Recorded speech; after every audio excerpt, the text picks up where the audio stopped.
at kinakailangan natin pagtulong-tulungan.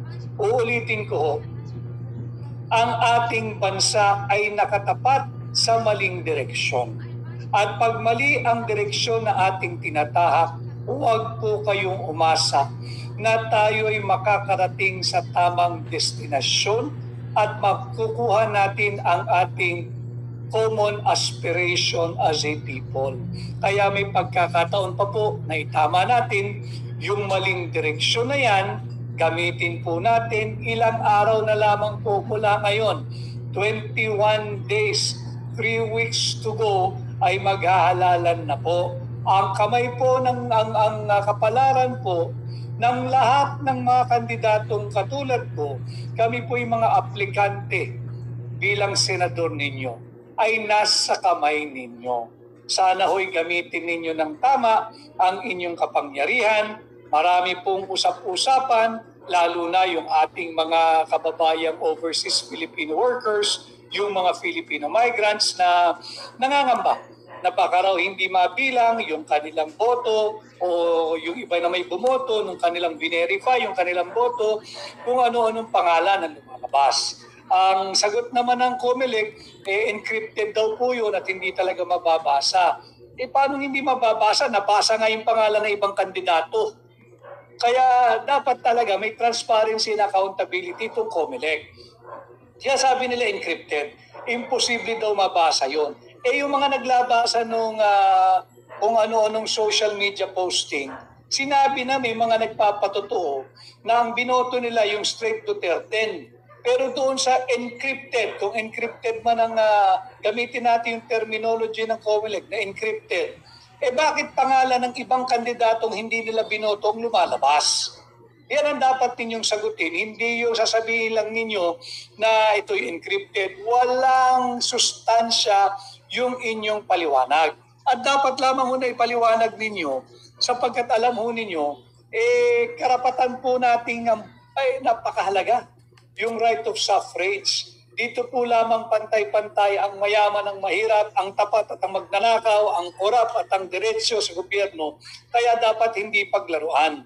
Huwag din nating hayaan na magpatuloy yung pagsasalaula sa ating mga karapatan, sa ating saligang batas, kagaya ng ginawa ho nila sa GAA, yung General Appropriations Law, na ang naging basihan po ay yung Bicameral Conference Committee report na panay blanco. Hindi po natin titigilan yon.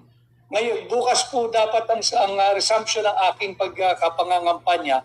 Subalit yun nga ho, hindi natutulog itong mga puwersa ng kadiliman at patuloy ang kanilang black propaganda sa inyong lingkod. Kaya minarapat kong sagutin ito habang tayo may sapat na oras sapagkat last stretch na po ng campaign and talagang mahigpit po yung schedule. Subalit, kunin ko na rin ang pagkakataong ito. Paulit-ulit, pasalamatan ho kayo. Huwag tayong magpapabudol muli. Huwag na ho kayong pumayag. Yung mga black propaganda, harapin natin, labanan natin. Harapin natin, labanan natin. Ito mga ito, nagtatago sa likod ng mga creations nila.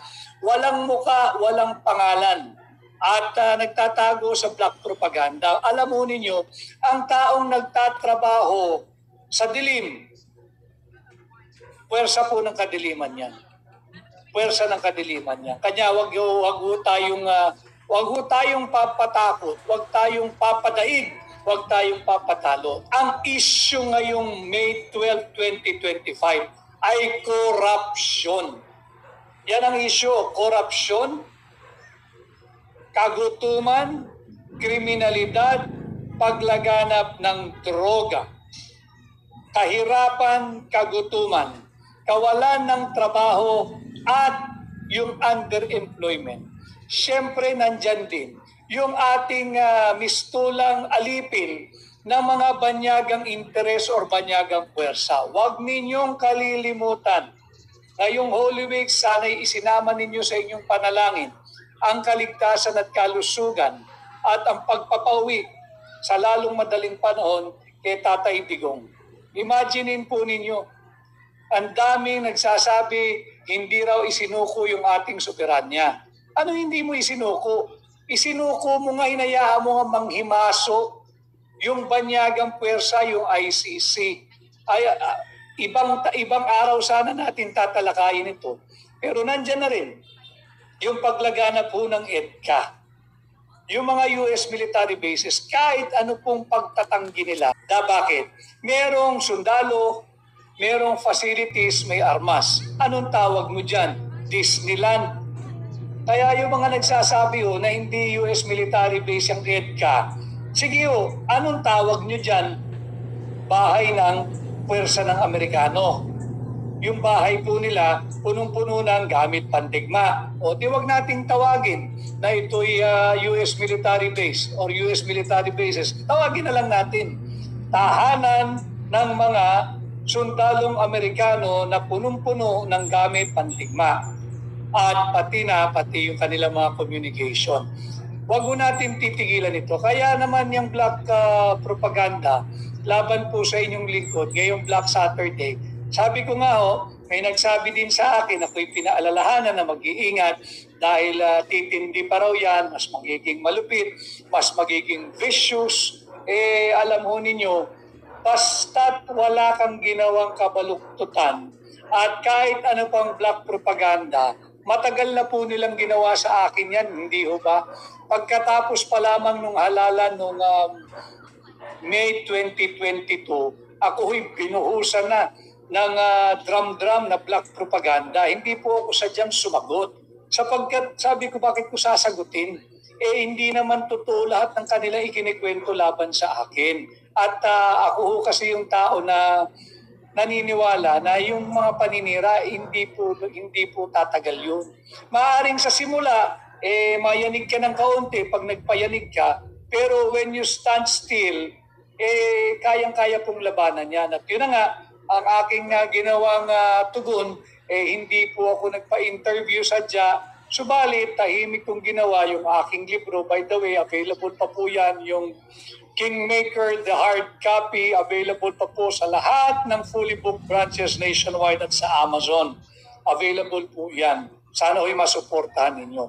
Kaya naman, another round of black propaganda at sabi nga sa akin, nung aking rinerespeto ginagalang na kaibigan, na mag-ingat, magpakatatag, at higit pang magiging masidhi ang paninirang gagawin sa iyo dahil napaka-epektibo mo na magsalita ng mga katiwalian na nagaganap ngayon sa ating bansa. Sabi ko, kung ang akala nila na yung black propaganda ay magpapatigil sa aking paniniwala, nyo lamang pong pinatitibay ang aking conviction, ang aking paniniwala na patuloy na humingi ng transparency, accountability, peace, and security sa gobyerno.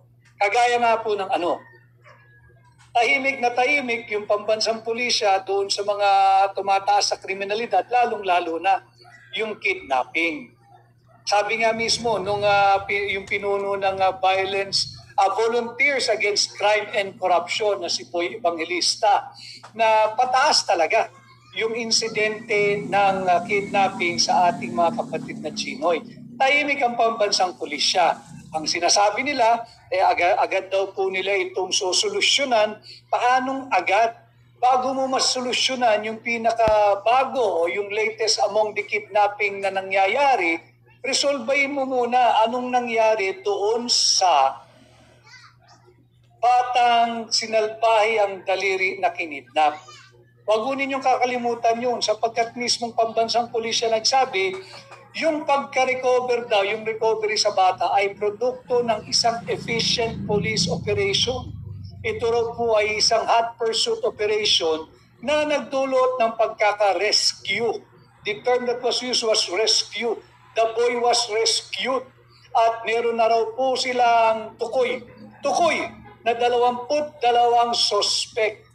Gaano na po katagal yan? Nasaan na kahit isa doon sa 22 suspect? Kalaban namin ay hot pursuit operation. Kaya ito naman, ang isinusukli po sa atin, itong black propaganda ng kung sino mang puwersa. Pero kagaya po nun, ito po hinihingi ng hakbang ng maisog. Yung transparency, accountability, peace, and security. Humingi kami ng transparency. Ano na nangyari doon sa kaso ng batang yun? 22 suspect kanyo tukoy. at ito'y produkto ng hot pursuit operation kaya na-rescue ang bata. Nasaan na kahit isa doon sa 22 suspect, mga kababayan? Kaya natin binabalik-balik ito sa inyo sapagkat mahalagang ito ang gamitin ninyong sukatan. Ito po sana ang gamitin ninyong batayan sa inyong pagpili ng ating mga bagong leader ngayong May 12, 2025 election. Ito po sana ang huwag na po tayo magpapadala sa AKAP. Huwag na po tayo magpadala sa AYIX. Huwag na po tayo magpadala sa kahit anong ayuda sapagkat yan po ay form of vote buying. Ang gamitin natin yung mga totoong usaping lipunan na mahalaga na nakakaapekto po sa ating araw-araw na pamumuhay. Yung peace and order. Palala ng palala. Yung nangyari doon sa isa na namang negosyante, hindi ba? Sinasabi nila, ito raw po ay Pogo-related. Kahit Pogo-related yan, hindi nababawasan ng katotohanan na yan ay kidnapping. Kahit Pogo-related yan, hindi mo mababagong katotohanan na yan ay may kinalaman sa pagtataas ng kriminalidad. Kahit yan ay Pogo-related, assuming tama kayo na ay Pogo-related, o ano ngayon? Hindi ba't kinakailangan lalo niyong resolbahin ang problemang yan? Kahit lahat ng kidnapping, sabihin ninyong Pogo-related, hindi ninyo aaksyonan? Yung doon sa batang nasa Albayang Daliri, sinasabi baka raw Pogo-related. Kahit Pogo-related yan, it doesn't make that incident less of a crime. That is a crime. Kriminalidad po iyon, kahit ano pa ang anggulo niyan, sulpahin ninyo ang problema. Yan ang panawagan ng mga ordinaryong Pilipino. At sana, ito rin po ang gamitin nating patayan sa pagpili ng ating mga bagong leader ngayong May 12, 2025. At sa pagpili ng mga bagong leader, siyempre, huwag po ninyong palagpasin sa inyong damdamin, sa inyong isipan, at sa inyong diwa, yung nakabinbin na unconstitutional impeachment complaint laban kay Vice President Inday Sara Duterte. Kagaya ng sinasabi ko, lahat po kaming mga kandidato, mapa-senador, mapa-congressman, mapa-gobernor, mapa-mayor, mapa-konsihal, mapa-board member, kami po ay tratuhin ninyong mga aplikante. Kami po ay tratuhin ninyong mga trabahante ninyo na humihingi ng inyong tiwala at boto na gawin kaming katulad ko, senador. No, yung iba naman kongresista. Mahalaga na paulit-ulit kong ipapaalala sa inyo. Alamin ninyo kung inyong mga kongresista ay pumirma diyan sa huwad na impeachment complaint laban kay Vice President Inday Sara Duterte. Sapagkat kung yung congressman ho ninyo diyan sa distrito ninyo ay pumirma sa impeachment complaint laban kay Vice President Inday Sara Duterte,